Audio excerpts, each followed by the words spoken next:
say 2026 has not surprised us, but summertime is usually a big slowdown in our market, and it's the second highest amount of sales that we've had in July. So coming into the summer and seeing that our sales activity is actually higher at the beginning of summer is a little bit strange, but it might just be what we need to kind of see that pickup in our market and that buyer confidence hopefully slowly return. Not overly exciting, but it's still something that we see as a positive kind of turn in our market.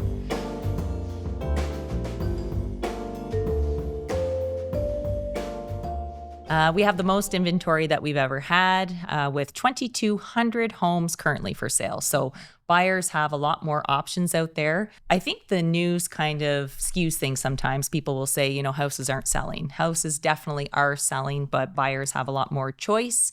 So the houses that are selling are the ones that are presented well and priced correctly. So it's important. Pricing is very important, and it's important that you have a good relationship with your realtor and that they show you what other homes are selling for to make sure that you're in line with where the market is today. Our sales activity is most active under $550,000. I think we only saw 18 homes sell over $1 million. So I think it's very important for people to realize where those price points are moving, and it's typically under that $550,000 mark. That has more buyers engaged, but that there's nice properties that pop up that people have been waiting for, and they're quick to make those decisions if it's the right property for them, which is why we even see 18 homes sell over $1 million. Those are in areas that people are excited about, and they have no problem signing on the dotted line for that house. It's nice to see that people are still engaged in our marketplace, and that things are still moving despite what everyone else thinks is happening. We are still seeing almost 500 sales this past month. So our average sale price also not too much shifting. We dropped just below $560,000. Our average sale price is directly impacted by the amount of homes that are selling. So it averages out all of the sales. So those 18 over $1 million that I talked about, and then we also have about 20 something under 250,000. So there's a big gap there, and they average out all of those sale prices, which is where we're landing at just under that 560,000 mark. And so when we look at that and the fact that our average sale price is very active, under 550 our sales, that's why that number is kind of slowly climbing down, because our upper market over 550,000 is less active than that lower part of our market. So our average sale price will slowly decline down until we see that upper market increase. That amount of active listings we have has nothing to do with the average sale price, but it's just what's actually crossing the finish line and getting sold on that sign out front. I would have liked to see Windsor-Essex get a little bit more excited about this HST rebate, but we haven't really seen too many. This month we had 23 new homes sell. We have over 200 available. So it's been a little bit slow to start for that, but I think a lot of that has to do with the price point, because your average sale price of a new home in Windsor-Essex is over $700,000.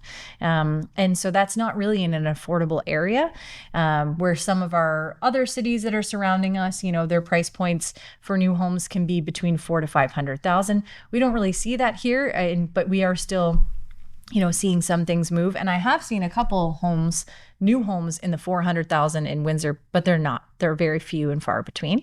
So most of them are up in that 700,000 range, and they're a little bit slow to move. So maybe that'll change, and maybe we'll see some more affordable options, or people take advantage of, selling that home under that 500,000 mark and maybe purchasing a brand new home in the 700,000 plus mark. But yeah, we haven't seen a rush to those numbers quite yet. So that could change, as it really only became law last month. So people are just starting to learn more about it. Hopefully builders can see some of that maybe behind the scenes that's not on MLS that we aren't seeing. But we do have a lot of relationships with builders with Royal LePage Binder, and we do have a lot of active listings online right now on MLS if that's something that's of interest to you. If you still want to take advantage of the HST rebate, and let's just be clear, this HST rebate is for everybody. There is some criteria where you need to qualify, but it's not just for first-time home buyers. It's as long as you're living in the home and you're purchasing in your name, then you would most likely qualify. The HST rebate also applies to substantially renovated. So what does substantially renovated mean? So there's obviously criteria that must be followed, but basically if you're gutting an entire place, this could be a program that could work for you too. So if you want to take advantage of that, you do need an agreement signed by March 31st of 2027. So give one of our agents a call and they can guide you through that process. And maybe we'll see that kind of pick up as the later half of the year go and people come to know about these rebates and these different plans. Windsor and other areas in Windsor-Essex have also talked about development charges coming down, which is another, red tape that we unfortunately have to get through in order to develop. Every single week, we're seeing new development or new ideas for more housing, whether that be rentals and or buildings or commercial plazas that excite us and think that will bring some excitement to our market in the coming months. Of course, as disclaimer, make sure you're speaking with a lawyer and your accountant as well. We can certainly guide you in areas. However, that HST rebate is something you want to make sure that you have. So to make sure you're getting that double checked by your solicitor and or your accountant to make sure that you qualify for it. It is election year for the municipal government, so we will see a lot of maybe promises or ideas come up in the next couple months.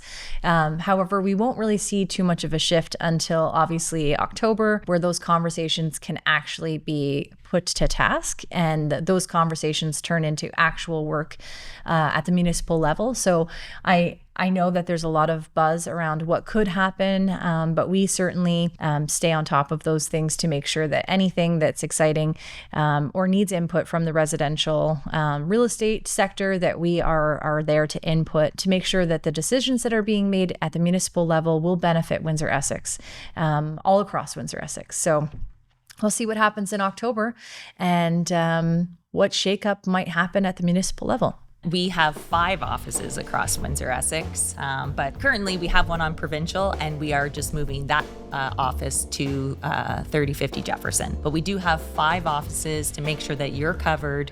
If you're looking for an agent, we have agents and offices completely across Windsor-Essex. Jefferson will be one of them. We have Kingsville, Amherstburg, Leamington, and also Tecumseh. Thanks for joining us, and we'll see you again next month.